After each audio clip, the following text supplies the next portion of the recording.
Eu entro. Chamar o culto.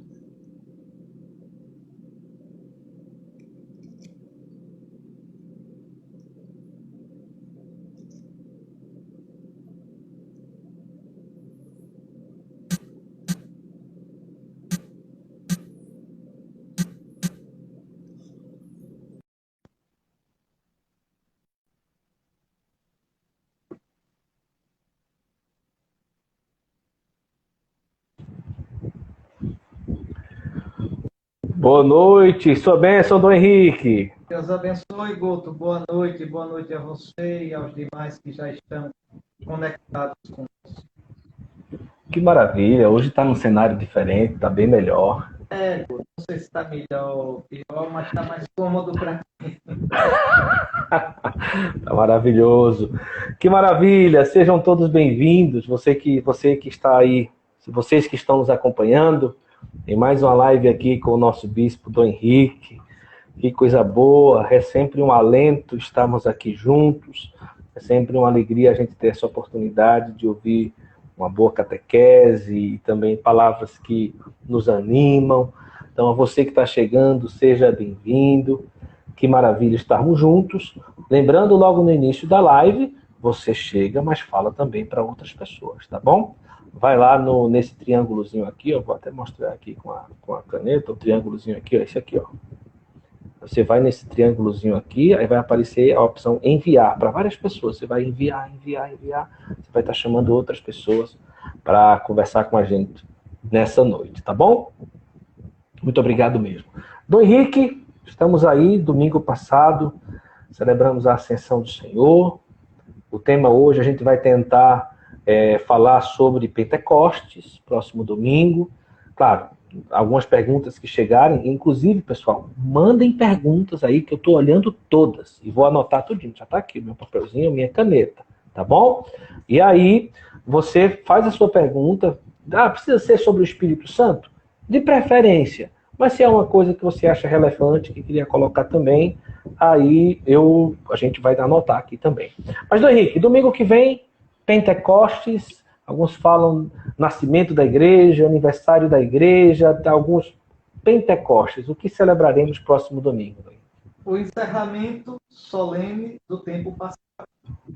Pentecostes, olha, se você olhar, vamos fazer uma pergunta. O que é que o Antigo Testamento, o que foi que Deus no Antigo Testamento prometeu a Israel? Pense um pouco nessa questão que eu estou colocando.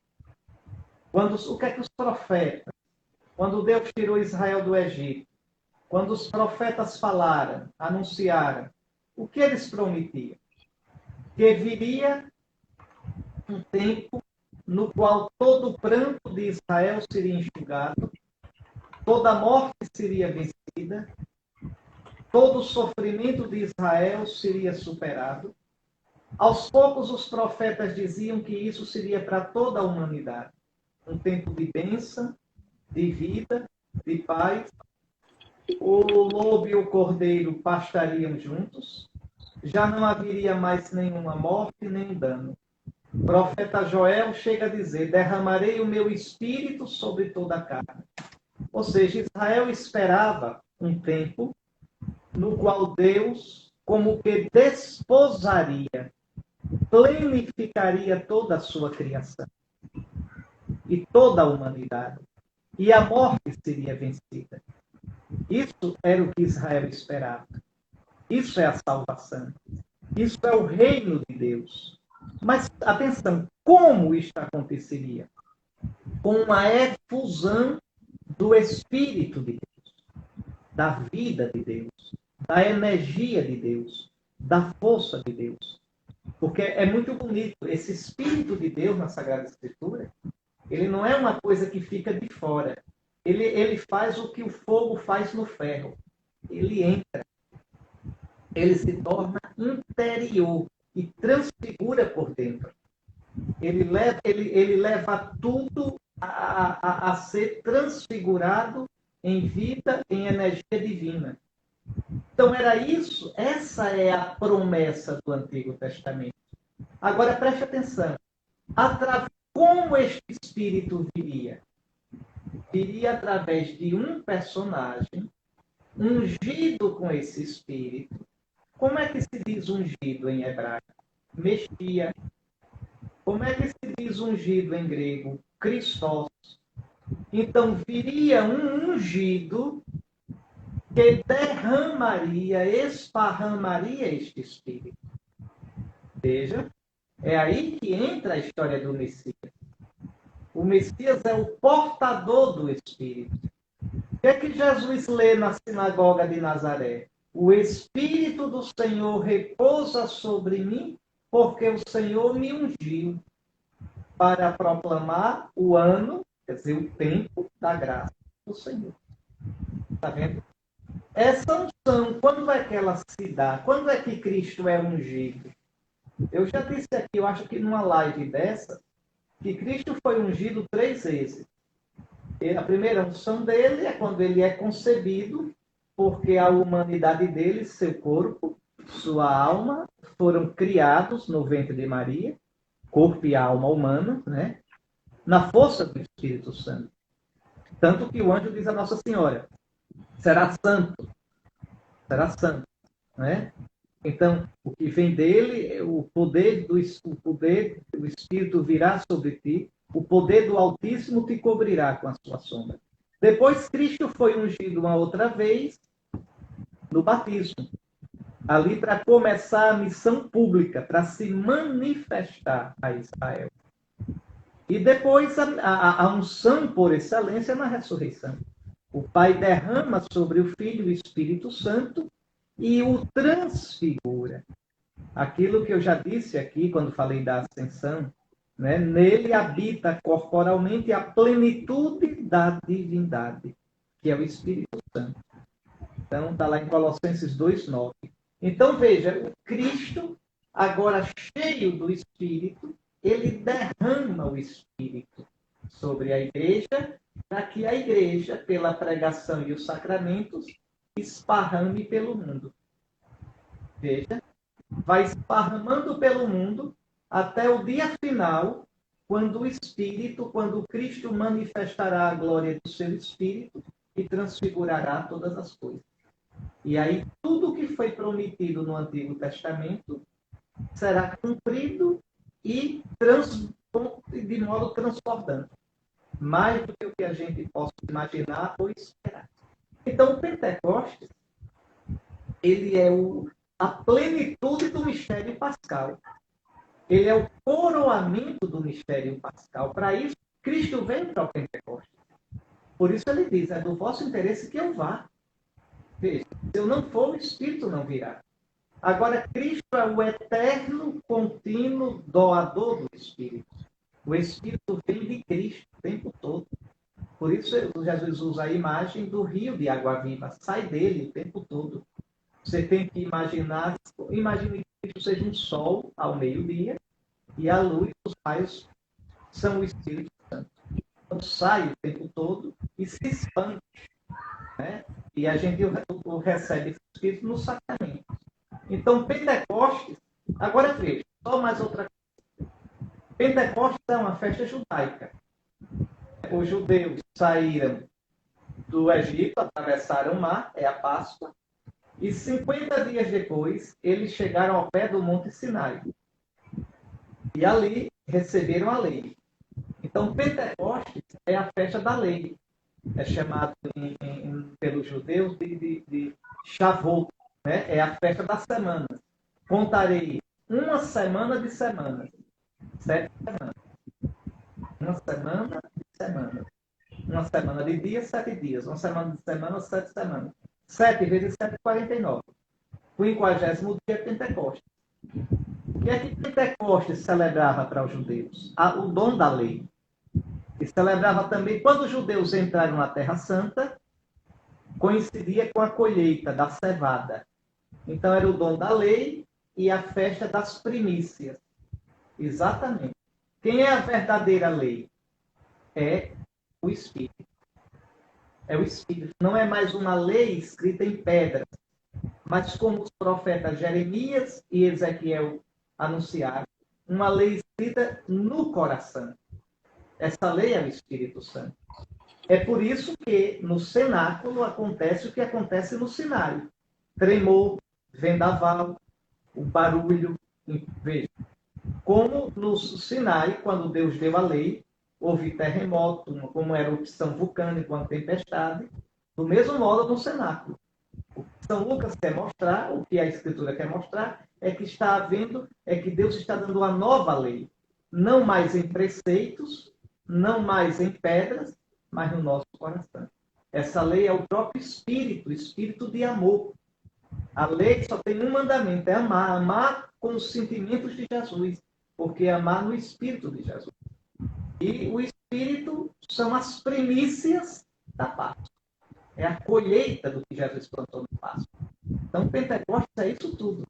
Com Pentecostes, Nosso Senhor começa a efundir. Ou seja, como quem abre uma torneira e a água corre assim, tá certo? Sobre a igreja e o Espírito Santo. Pentecostes, não é uma festa assim, como o nascimento de Jesus. Então, o dom do Espírito. Não, o rio é de água viva. Abriu, não fecha mais. Começa a correr e agora é para sempre. Então, a gente vive na liturgia antiga, os domingos após Pentecostes, não eram chamados domingos comuns, mas domingos após Pentecostes. No rito ambrosiano, o padre usa vermelho. Da festa de Pentecostes até o fim do ano, ele usa vermelho, para mostrar que a igreja vive no Espírito Santo. Esse Espírito, ele permeia a igreja toda. Né?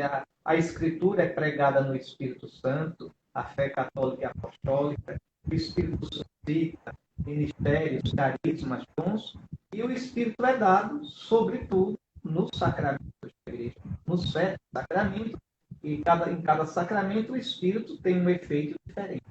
Então é isso. Pentecostes não é que seja o aniversário da igreja, não é isso, é um novo tempo. Com o Pentecostes você tem o fruto da Páscoa, começam os últimos tempos. Uma pergunta que chegou aí nos comentários é: Cristo derrama o seu Espírito sobre uma igreja que já estava criada ou ele cria naquele momento? Não é. Veja, o Cristo, Jesus nosso Senhor, enquanto vivia no mundo, ele realizou em toda a sua vida, em todo o seu ministério, atos que nós chamamos atos pré-formativos. Nosso Senhor é como se você, numa casa, você construísse a casa, fizesse toda a instalação hidráulica, encanação toda, mas não tem água nenhuma. E depois você abre as torneiras para a água, aí começou mesmo aquela instalação ter utilidade. Então, Nosso Senhor chamou os 12 para mostrar que vai formar o novo Israel. Nosso Senhor instituiu a Eucaristia. Nosso Senhor falou da vida em comum. Nosso Senhor falou as parábolas do reino. Então, Nosso Senhor ele prepara a estrutura, tá certo? As principais, ensinou o Pai Nosso, né? Escolheu Pedro, prepara as principais estruturas e depois, com o dom do Espírito, a igreja começa a viver. É como na narração no Gênesis, Deus faz o homem no pó da terra e depois sopra.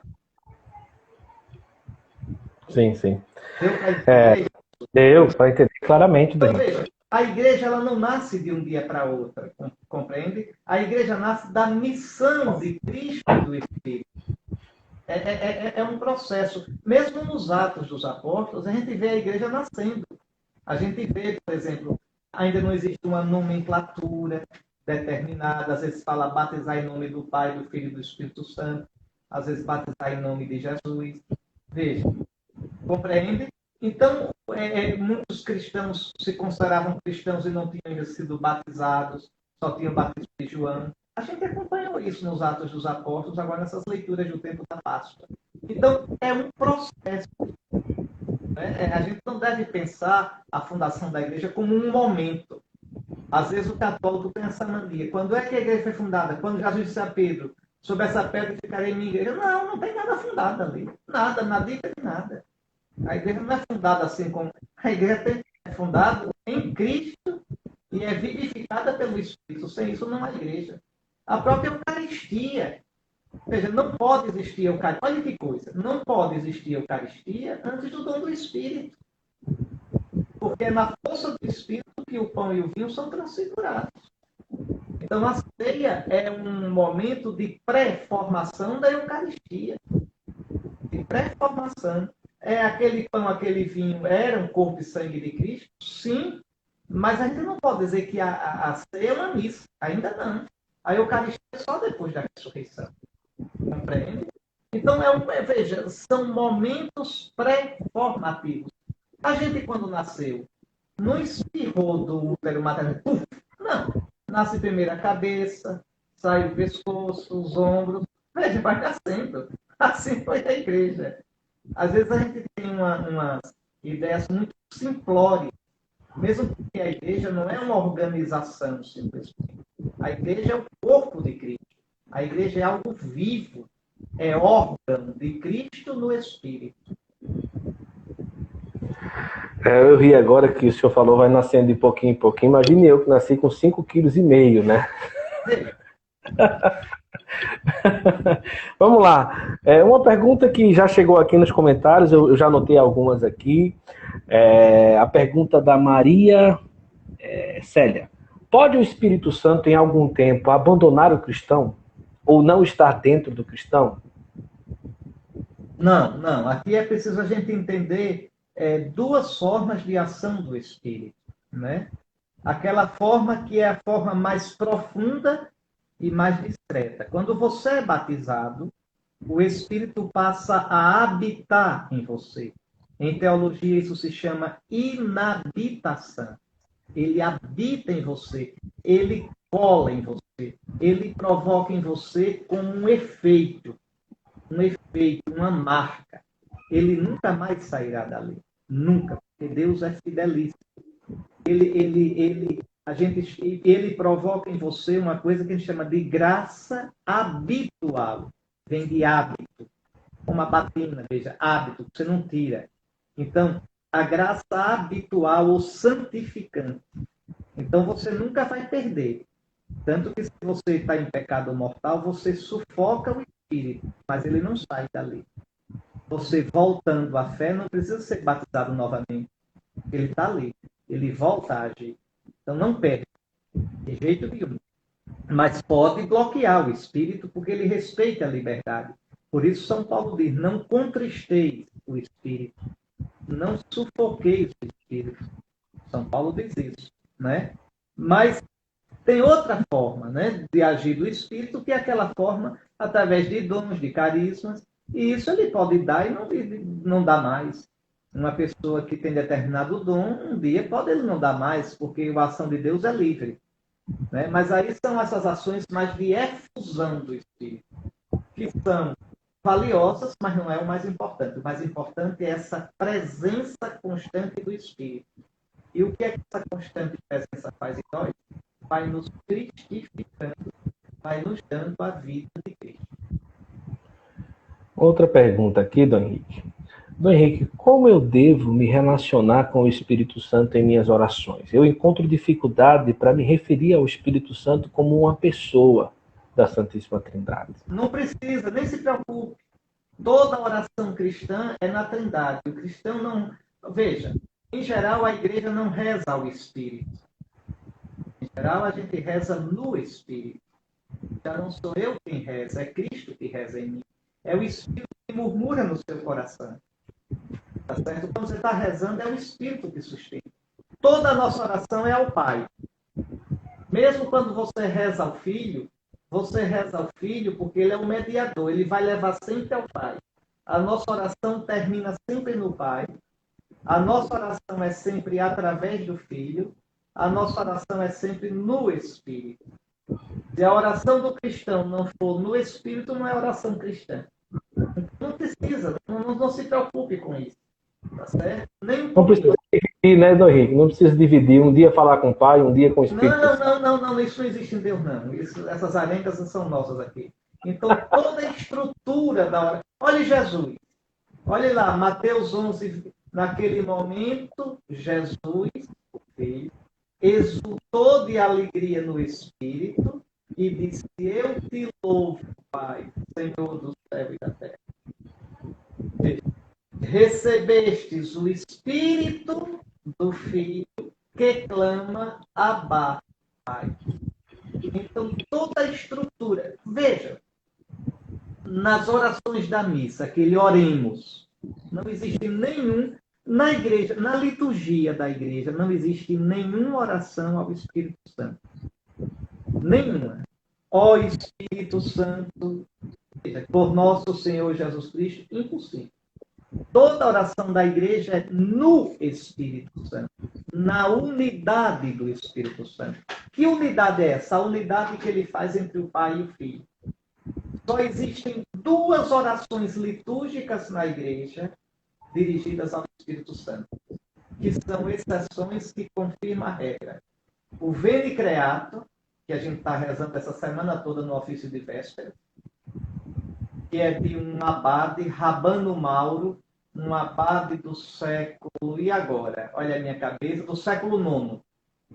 Rabano Mauro. Então, ele compôs o Veni Creator, né? Ó vem Espírito Criador, e a sequência de Pentecostes que a gente canta após a segunda leitura da missa de domingo que vem, que também é dessa época, mais ou menos, talvez o século X, XI, por aí. Então, tirando isso, a igreja não tem nenhuma oração ao Espírito Santo, oração litúrgica. Por quê? Porque toda a oração dela é no Espírito. Por exemplo, a missa. A missa é oferecida a quem? Ao Pai. Oferecemos o quê? O Filho, no Espírito Santo.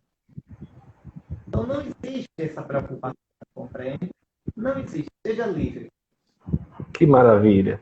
Um abraço aqui para o padre Marlon Lúcio, que está acompanhando a gente, ele que é da Canção Nova. Padre Edinaldo, de Lagoa da Volta. O Padre Júnior, de Maragogi, sempre está com a gente.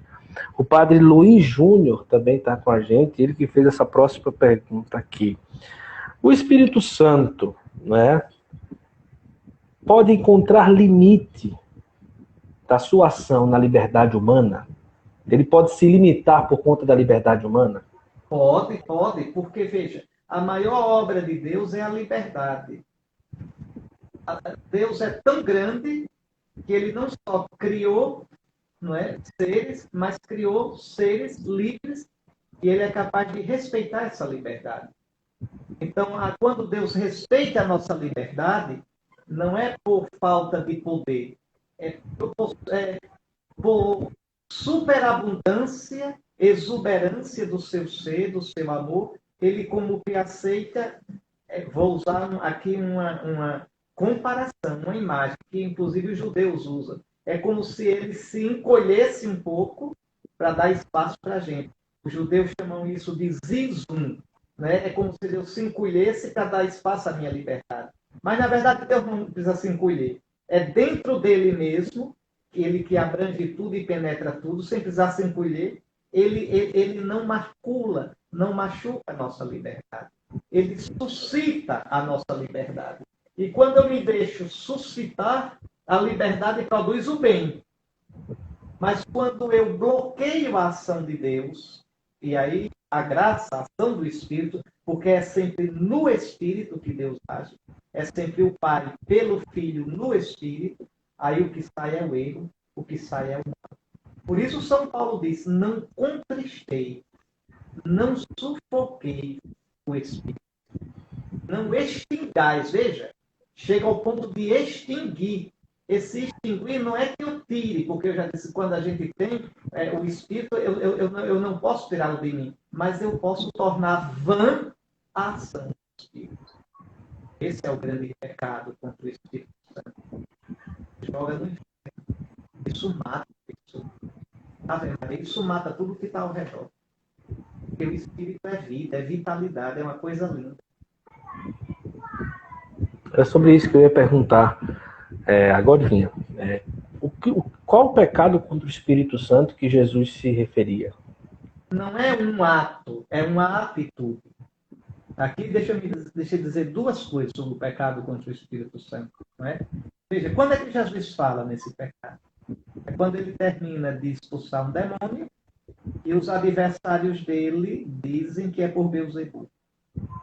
Viram claramente que era uma ação de Deus, vejam, mas eles, por ruindade, por perversidade, por maldade, distorcem a ação de Deus e é como se dissesse, não quero saber, não me abra.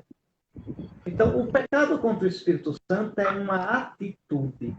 É a atitude de me fechar para Deus conscientemente. Por isso Jesus disse que não tem perdão, porque eu me fecho. Eu me fecho. Aí vem a pergunta que o padre fez antes. Veja, a graça Deus respeita. Eu me fechei. Veja. Agora, aí vem a pergunta que eu queria fazer, não é? A segunda coisa que eu queria dizer. Se eu me arrepender, se eu me abrir, tem perdão? Tem. Claro que tem. Não existe pecado irremissível. Se houvesse um pecado, que não pudesse ser perdoado, eu teria que admitir que o amor de Deus, que o sacrifício pascal de Cristo, ao menos em um caso, não é tão forte, não é tão grande, não é tão profundo, não é tão pleno, não é tão abundante que não perdoe. Eu não posso. Então, por que é que Jesus disse que quem pecar contra o Espírito não tem perdão nem nesse mundo nem no outro? Isso é um semitismo. Quer dizer, é um modo próprio de falar dos semitas.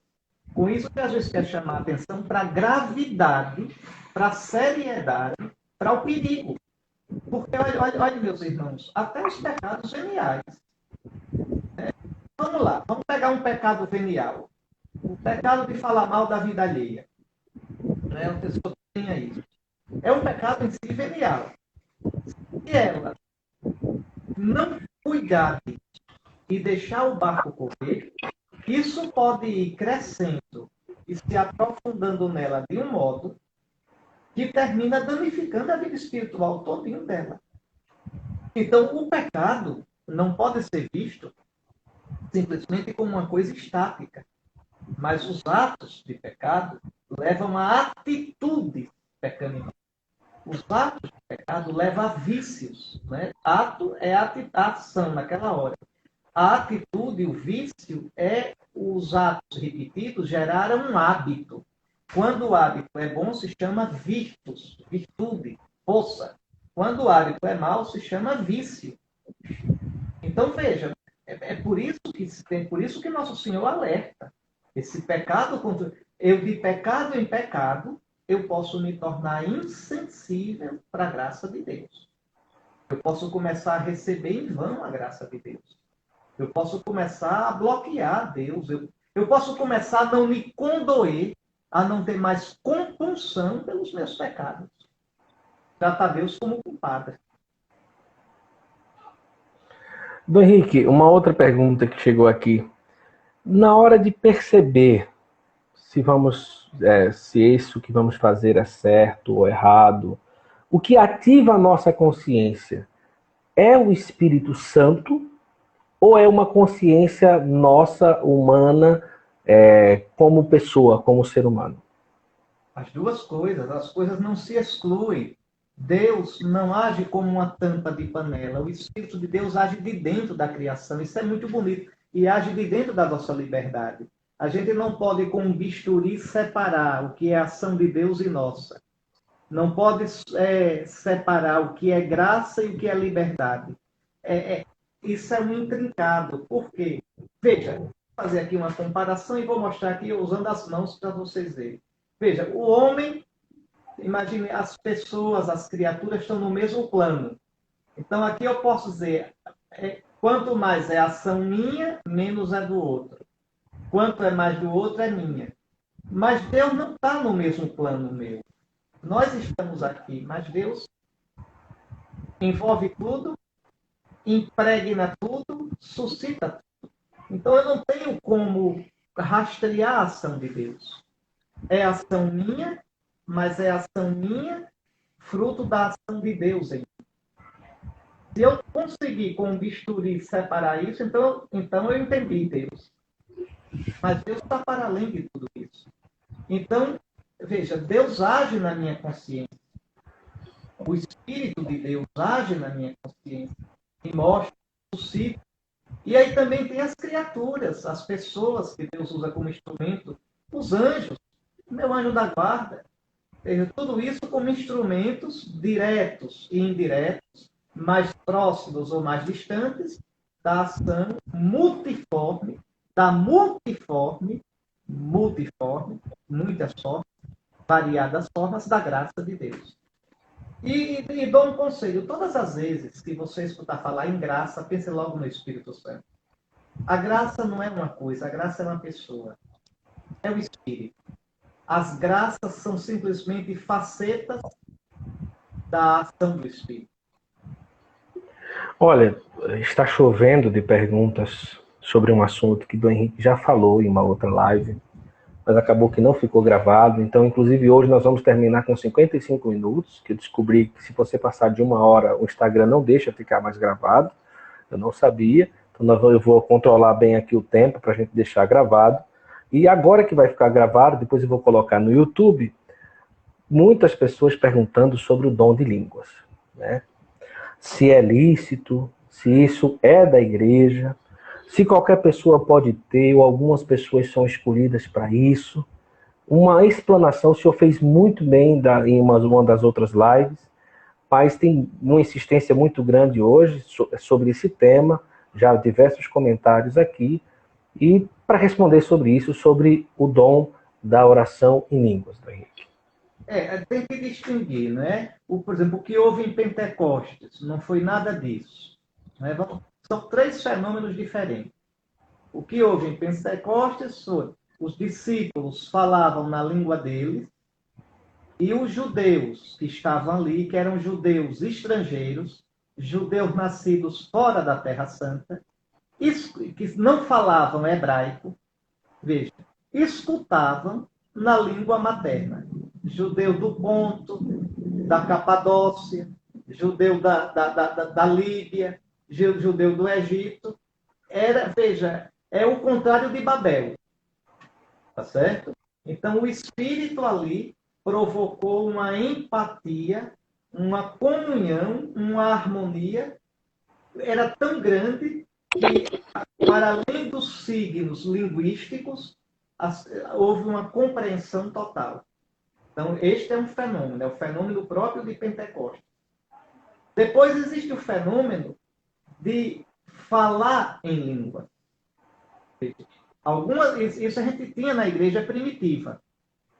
Né? Algumas pessoas, no ambiente de oração, davam uma mensagem com gemidos, com sons que não tinham uma compreensão no código linguístico, português, grego, hebraico, aramaico.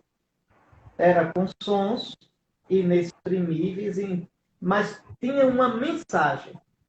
E aí São Paulo admite isso e diz que só profetize em línguas, só dê mensagens, se tiver uma pessoa que tem o dom de decifrar, de interpretar. Então, quando a mensagem é assim, um dá a mensagem, outro interpreta. Vejam bem, isso é falar em língua. E tem o dom da oração em língua, rezar em língua. Que aí é o quê? São as pessoas que estão rezando e chegam numa tal voltagem de oração, de amor a Deus, de entusiasmo. Veja, que as palavras não cabem mais aquilo que a pessoa sente. É como se as palavras explodissem e ficassem só esses gemidos inefáveis, esses gemidos que não são vocábulos articulados. E esses gemidos são apenas para sustentar o louvor que nasce de dentro. Um louvor sem palavras. Veja, que está para além das palavras. Os 3 fenômenos são possíveis. Os 3 fenômenos são atestados na Escritura. Os 3 fenômenos são dispensáveis. Nenhum cristão tem a obrigação de tê-los. São dons. Interessante, esses 3 fenômenos, eles podem aparecer em certas épocas e lugares e desaparecer. Como outros fenômenos, como os monges tinham a oração de fogo. Como os antigos profetas, no tempo de Elias, Eliseu, eles dançavam e entravam em transe. Veja, até Saul entra também e é contagiado com o transe deles. Veja, é uma ação do Espírito. Né? Para o nosso gosto, para o gosto de algumas pessoas mais, assim, arrumadas, fica um negócio meio doidão. Mas o Espírito embriaga também. O Espírito é comparado à santa embriaguez do Espírito. Então, veja, são fenômenos que são possíveis, são fenômenos que podem ser de Deus, são fenômenos que também podem ser naturais e até diabólicos. Como é que a gente distingue? São Paulo diz: todo espírito que proclama Jesus, todo espírito, todo fenômeno que leva ao louvor de Jesus como Senhor, como Cristo, como Messias, como Salvador, é do Espírito. Todo fenômeno que não proclama Jesus, ou que causa divisão, ou que causa o mal ao corpo de Cristo, que é a igreja, não é do Espírito de Cristo. Não sei se ficou claro isso. Ficou claro, Dan Henrique. A pergunta ainda sobre a oração em línguas: a pessoa fala com consciência do que está falando ou não é necessário que tenha consciência Não, do que fala está com exprimindo? consciência, sim, fala com consciência. Fala com consciência e também o profetizar com consciência. Não existe no cristianismo fenômenos inconscientes. Não. Todo fenômeno realmente humano envolve a consciência, a liberdade, o afeto, o amor da pessoa, o envolvimento da pessoa como um todo. Ok. Agora meia hora de live, eu quero fazer aí um convite para as pessoas que estão acompanhando. Pessoal, vamos chamar outras pessoas para os próximos 25 minutos da nossa live. Você vai aqui nesse aviãozinho aqui, ó, nesse triângulozinho deitado, e você vai enviar, vai aparecer enviar, você clica e vai enviar convite para as outras pessoas, tá certo? E aí você vai convidar outras pessoas para acompanhar aqui a nossa live, que só temos aí mais 25 minutos. A gente vai deixar salvo, tá bom? Por isso que a gente não vai passar de forma nenhuma de 55 minutos para não correr perigo, tá bom? Uma outra coisa importante, eu vou trazer aqui mais duas perguntas e daqui a pouco eu vou fazer aqui uma consideração. Só um registro aqui, um abraço para o Gustavo Lucena, ele pediu aí, um abraço, ele que é o fundador da comunidade São Pio X, lá em Campina Grande. O senhor já foi lá pegar algumas vezes lá Isso. no Crescer, não é? Perfeito. A pergunta é a seguinte, do Henrique, é o mesmo Espírito Santo, claro, que age nos sacramentos. Mas existe uma diferença em cada sacramento da ação do Espírito? Sim. É por isso que no Apocalipse, logo no início, João vê alguém sentado no trono, que ele não ousa descrever, é o Pai. Depois vai descrever em Apocalipse 5:6 o cordeiro de pé, como que imolado, é o Filho, no seu sacrifício agora glorioso. E os 7 Espíritos de Deus. O 7, que é o Espírito Santo. Por que no plural? Porque é um e na diversidade. Olha, quais são os efeitos do Espírito Santo na igreja? São incontáveis. Incontáveis. O Espírito é riqueza, é variedade. A irmã Miriam cantou certinho. Vós sois riqueza, sois a variedade, por vós há 1000 maneiras de ser bom. E ela ainda contou pouco, porque não são 1000. Sabe Deus quantas. Então, nos sacramentos, em cada sacramento, o Espírito tem um efeito diferente. No batismo, o Espírito vem como vida divina. Vida de Cristo. Vida de Cristo, vida ressuscitada. Certo? Zoé, em grego. Quando Jesus diz, eu sou a vida, é porque ele dá Zoé, ele dá o Espírito. Veja, na Crisma, o Espírito vem como força. Então, aquela vida que a gente recebeu no batismo, ela explode como força para transbordar em edificação da igreja, em evangelização, em testemunho, na Crisma. Então, o Espírito vem como vida no batismo, vida de Cristo, e vem como força de Cristo na Crisma. No sacramento da penitência, o Espírito vem como o perdão dos pecados, como o fogo que queima. Ele vem in remissione peccatorum. Ele vem para o perdão dos pecados. Veja. Na Eucaristia, o Espírito que espiritua e transfigura o pão e o vinho no corpo e sangue de Cristo, ele vem como amor que se imola, como amor de oferta, como amor que dá vida, como amor que se faz hóstia. Veja, para a gente poder fazer o que São Paulo diz em Romanos 12.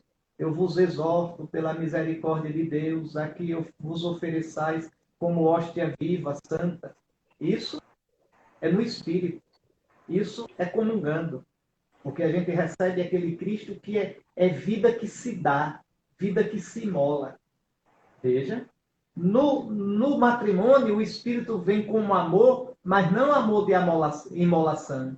Vem como amor de aliança, no qual Cristo e a igreja se amam. Meu amado é para mim e eu sou para o meu amado. No sacramento da ordem, o Espírito vem como espírito de unção, que configura a Cristo, cabeça e esposo da igreja. No sacramento da unção dos enfermos, o Espírito vem como Espírito que nos dá a graça de sofrer com Cristo, de completar na nossa carne os padecimentos de Cristo. Então, o efeito do Espírito em cada sacramento é diferente. Mas esses 7 efeitos levam a uma coisa só. Qual é? Nos cristificar. Porque o Espírito é de Cristo. É dado por Cristo e dá testemunho de Cristo. O que é que o Espírito faz em mim? Me cristifica. Me dá os sentimentos de Cristo, as atitudes de Cristo, a vida de Cristo, a morte de Cristo, para que tudo que eu sofro, tudo que seja morte com Cristo, até a morte final e a ressurreição em Cristo. Na alma, logo após a morte, e no corpo, no final dos tempos. Então, os sacramentos são para me mergulhar no Espírito de Cristo e assim eu ser cristificado, a ponto de dizer, já não sou eu quem vive, é Cristo que vive em mim. Que lindo, maravilhoso mesmo. Tem gente colocando aqui, que riqueza, como é bom aprender com o Dom Henrique e tudo. E eu quero aproveitar, pessoal, aqui, 2 considerações. Eu não sei se você sabe, mas você pode aprender com o Dom Henrique através da plataforma Dom Henrique Soares, tá bom? É uma plataforma, nós já temos aí centenas de alunos no Brasil inteiro que estudam com o Dom Henrique com diversos cursos. Se você olhar aqui na plataforma, olha que interessante aqui, presta bem atenção. Aqui eu vou abrir os cursos aqui na plataforma e você vai perceber a infinidade de cursos nessa plataforma. Curso Maria nas Sagradas Escrituras, essa é a parte 1, essa semana vai chegar a parte 2, que está imperdível. Curso Evangelho de São Lucas, Sexualidade Humana e Teologia do Corpo, comentário todo domingo. Ó. Curso Maria nas Sagradas Escrituras eu recomendo muito. Muito, muito. É um curso só usando a Bíblia, para vocês verem o que é que a Sagrada Escritura, Antigo e Novo Testamento dizem de Nossa Senhora. É uma coisa impressionante. Aqui nós temos o comentário da liturgia dominical, todo domingo, uma homilia de média de 50 minutos para você, tá certo? Em áudio. Curso do Evangelho de São João, curso do Evangelho de São Mateus, retiro para você fazer em casa. Olha, pessoal, você está dizendo 50 minutos, é o que é isso? É o comentário da primeira leitura, isso, da segunda leitura e do Evangelho. Não é uma homilia propriamente. É o comentário de cada leitura separado, né, em áudio. Isso mesmo. Lê-se a primeira a leitura, comenta, lê-se a segunda, comenta, lê-se o Evangelho e comenta. E olha, para você entender... Pode falar. 3 anos, ano A, B e C. Sim, completo. Primeira leitura, salmo, segunda leitura, realmente é muito bom. Todo domingo vai para você, tá? Só para você ter uma ideia, o curso Maria nas Sagradas Escrituras, se a gente acessa aqui, vocês vão ver, esse aqui é um curso em vídeos. Aqui, curso Evangelho de São Mateus, só para você ter uma ideia aqui, pessoal, olha, 44 aulas, só desse curso, tá bom? Então aqui são diversos cursos, é muito material para você estudar. Guto, quanto é cada curso desse? Não é cada curso desse. Você vai fazer uma inscrição de R$25 e vai ter acesso a todos os cursos, tá certo? A todos os cursos, tá bom? É realmente um valor só para a gente conseguir custear essa plataforma, tá bom? Então tem palestras sobre o Espírito Santo? Tem E toda semana tem coisa nova aqui na nossa plataforma. Como é que faz, Guto? Só é acessar domhenrique.com.br, lá no site do Dom Henrique, lá vai ter lá o banner da plataforma, você faz a sua matrícula, só é clicar em matrícula, faz a sua matrícula e você pode fazer através do cartão de crédito, do boleto. Lá tem o WhatsApp, se você quiser tirar alguma dúvida, fique à vontade, tá bom? O pagamento é mensal, já perguntaram aqui, o pagamento é mensal, mas você fica renovando o seu pagamento e tem acesso a todos os cursos. Uma das coisas que eu vou anunciar, eu não sei se já agora em junho vai sair, são 20 meditações sobre os 20 mistérios do texto. Do Rosário. Meu Deus, do Rosário. Eu quero fazer. Um curso sobre os 20 mistérios do Rosário. Que maravilha. Exatamente. Em primeira mão, hein, pessoal? Então, vai lá. Seja um aluno da plataforma do Henrique, faça a sua matrícula, estude em casa, tem curso em áudio, curso em vídeo, domhenrique.com.br, lá tem todo o acesso para você se tornar um aluno. É muito simples, a plataforma é muito intuitiva, ajuda bastante. Outra coisa que eu quero agradecer de coração, tá? É o pessoal que tem mandado algumas doações, enviado algumas doações, algumas ofertas para a Diocese de Palmares, e dizer que no direct do Instagram, eu estou sempre disponível no direct do Instagram de Dom Henrique, eu respondo a você. Talvez, às vezes, tem algumas pessoas que durante a semana enviam uma oferta, enviam uma ajuda, né? E a gente sempre fica muito grato, né, Dom Henrique? Fica, porque a nossa região realmente é pobre, e com essa pandemia ficou mais pobre ainda, né? E a Diocese, para fazer frente, com a graça de Deus, a gente tem conseguido dar água assim aqui, mas não morre afogado, e a ajuda de alguns irmãos, né? E que comove a gente pela assim, a proximidade, a bondade, a solidariedade. Então, as pessoas que desejarem, pode falar no direct do Dom Henrique, pode mandar um e-mail lá no site domhenrique.com.br, eu vou responder a todos, tá bom? E aí a gente vai conseguir responder, trazendo para você a conta correta da Diocese de Palmares e tudo, tá bom? Olha, o que eu queria dizer a vocês, essa questão da plataforma, e realmente eu quero levar isso adiante. Tenho alguns cursos aqui que eu dava quando era padre, que eu estou pensando em colocar disponível, né? Dar com vídeo, gravar aqui, agora eu aprendi a gravar sozinho, me facilita muito a vida. Então, eu penso, vou dizer o que está na minha cabeça agora, né? Um curso de Trindade completo, depois o livro que eu escrevi sobre escatologia, eu vou transformá-lo num curso para fazer em áudio, comentando aquele livro. Também um curso de Teologia da Graça, um curso de Teologia Fundamental. Eu estou aqui com vários pensamentos aqui no coração, na mente, e quero realmente colocar na plataforma. Tudo isso em vídeo, com uma duração cada vídeo 10 a 15 minutos, eu ainda vou ver com o Guto como é melhor, para que fique bem acessível para vocês. É um modo de evangelizar e a gente vai levar adiante. Então vamos lá, quem quiser se cadastrar na plataforma, tá aí dito domhenrique.com.br, tá bom? No site do Dom Henrique tem tudo lá. O que não se pode mais dizer, não é assim, é que a igreja não dá formação. Hoje, nas redes sociais, eu sei que não é toda a paróquia que tem uma formação adequada, que pode dar, que tem catequistas, mas agora com as redes sociais, dá formação sim. Eu quero também, estou pensando em dar formação bíblica, de pegar um livro inteiro e ler com as pessoas, né, ali em aula, em vídeo mesmo, ler o livro todo, comentando, a pessoa em casa com a Bíblia e me acompanhando pelo vídeo, a gente lendo e interpretando a Escritura. Isso aí eu vou elaborar melhor como fazer, mas eu quero fazer sim. Muito bom. Dom Henrique, dizendo ao pessoal aí, a gente está disponível, tá bom? Para qualquer dúvida no direct, inclusive essa questão das doações de Palmares, eu estou lá à disposição sempre. É o seguinte, nós temos 8 minutos, nós temos 8 minutos para a nossa live finalizar. Eu vou fazer 2 perguntas, uma primeira que o Dom Henrique deve responder um pouco mais rápido, e a outra um pouco mais de tempo. Nós temos 8 minutos. Falaram aqui no comentário e a gente vai trazer. Dom Henrique, o que dizer? Se fala muito por aí do repouso no Espírito Santo. Isso realmente existe? ou é meramente um pensamento e uma ação humana? Olha, se discute muito sobre essa questão, não é? Na Sagrada Escritura não há testemunho de repouso no espírito. Eu preferia, assim, que tem que ter cuidado porque para não estar induzindo, porque essas ações do espírito, é muito difícil você, às vezes, distinguir o que é realmente de Deus e o que é uma heterossugestão ou autossugestão. Uma autossugestão é quando eu me sugestiono a mim mesmo, uma heterossugestão é quando o outro me sugestiona e eu apresento esses fenômenos, tá certo? Como eu disse, em geral, a ação do Espírito de Deus, ela não tira a minha consciência.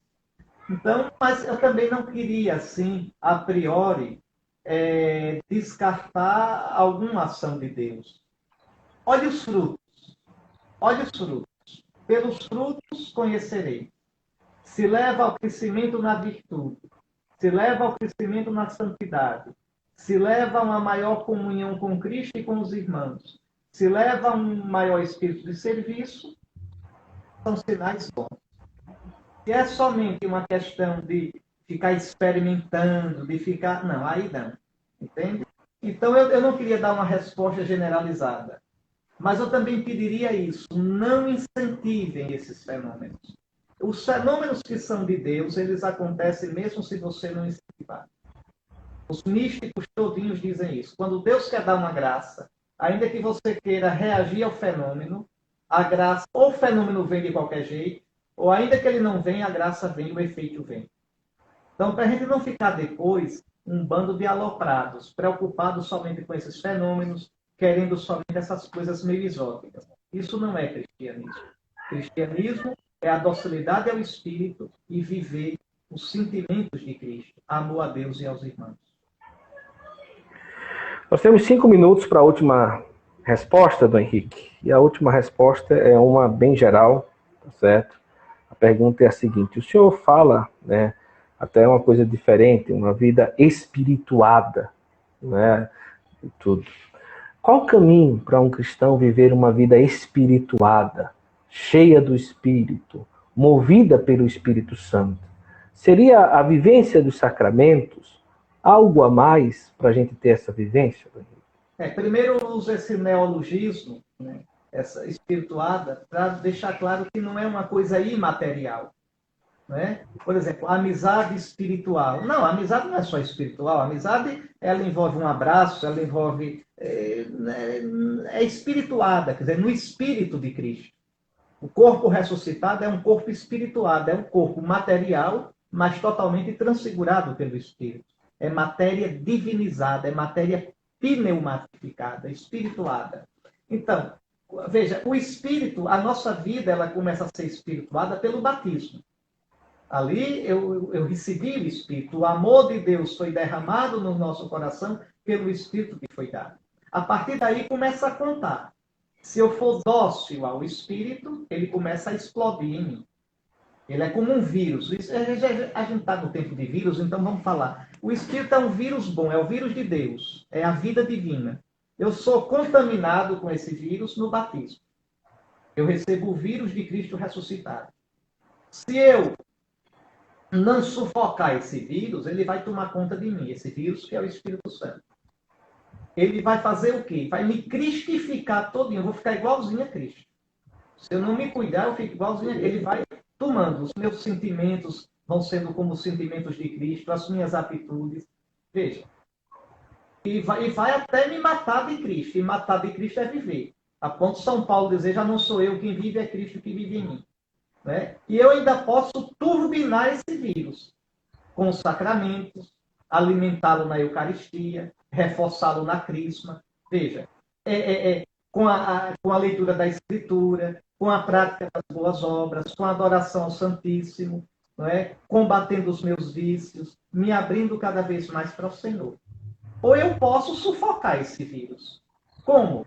Eu não consigo tirá-lo, mas faz como o vírus da AIDS. Fica lá, mas fica em stand-by. Como é que eu faço isso? Com o pecado. O antivírus contra o vírus bom do Espírito é o pecado. Sufoca o Espírito, contrista o Espírito, extingue a ação do Espírito. Então, a vida espirituada, né, que se chama vida espiritual, você alimenta. Você alimenta com a oração, é muito, sobretudo três coisas, né? Vou dizer três coisas. A oração, a ascese e as boas obras. A oração. Então, a mística, rezar. Né? As várias formas de oração. Meditação da escritura, o terço, uma via sacra, os seus atos de piedade, o saltério, a oração, a mística, a oração mental, a adoração ao Santíssimo. Tudo isso está no ponto, está na faixa da mística, ou seja, aquele contato saboroso, aquele contato emotivo, afetivo com o Senhor. Depois há a sese. O que é a sese? É a parte do esqueleto, né? De você combater seus vícios, suas más tendências, você incentivar, cultivar suas virtudes, você se conhecer, você se estudar um pouco. Quais são as minhas boas tendências? E eu vou alimentá-las. Quais são minhas más tendências? Eu vou coibi-las. Que virtudes eu devo cultivar? Veja. Que situações de pecado eu devo evitar? Veja. E a terceira coisa, não é? Que está ligada à sese, mas eu vou dizer como terceira coisa. Uma vida coerente com a fé. Uma vida coerente com a fé. Há pessoas que, meu Deus, falam tão bem de Nosso Senhor, louvam, adoram, cantam, choram, se derretem, mas tem uma vida depois, ou uma vida desregrada, ou uma vida sem amor, ou com os empregados grita, ou sexualmente explora outros. Veja, uma vida totalmente... Não, tem que ter uma coerência entre fé e vida. Então, essas três coisas me permitem dividir assim em três. A mística, a ascese e a coerência de vida. Com isso aí, o Espírito vai agindo, vai nos cristificando. A ponto que a gente, onde passar na nossa vida, a gente exala o bom odor de Cristo. Já não sou eu, é Cristo que vive em mim, que desaprochará na vida eterna. Amém. Vamos finalizar aqui a nossa live. Eu quero agradecer a todos vocês que nos acompanharam, tá bom? Fiquem atentos, tá bom? Quem sabe aí na próxima semana a gente faça a experiência dessa live da quarta, a gente fazer através do canal do YouTube de Dom Henrique, tá bom? Então fiquem atentos, a gente vai divulgar para vocês, para a gente tentar também utilizar o nosso canal do YouTube, né? Às vezes até a qualidade fica melhor para você escutar, para você entender, e quem sabe isso aconteça, tá bom? Então fiquem atentos aí no Instagram que a gente vai divulgar bem direitinho. Dom Henrique, que maravilha! Realmente hoje a live para mim foi uma grande experiência, a bênção final, e até a próxima quarta-feira, se Deus quiser. O nosso auxílio está no nome do Senhor, que fez o céu e a terra. O Senhor vos abençoe e vos guarde. O Senhor vos mostre a sua face e se compadeça de vós. O Senhor volte para vós o seu olhar e vos dê a paz. Abençoe-vos o Deus Todo-Poderoso, Pai, Filho e Espírito Santo. Um santo Pentecostes. Amém. Agora vai ficar gravada, se Deus quiser. Tchau, tchau, Dom Henrique.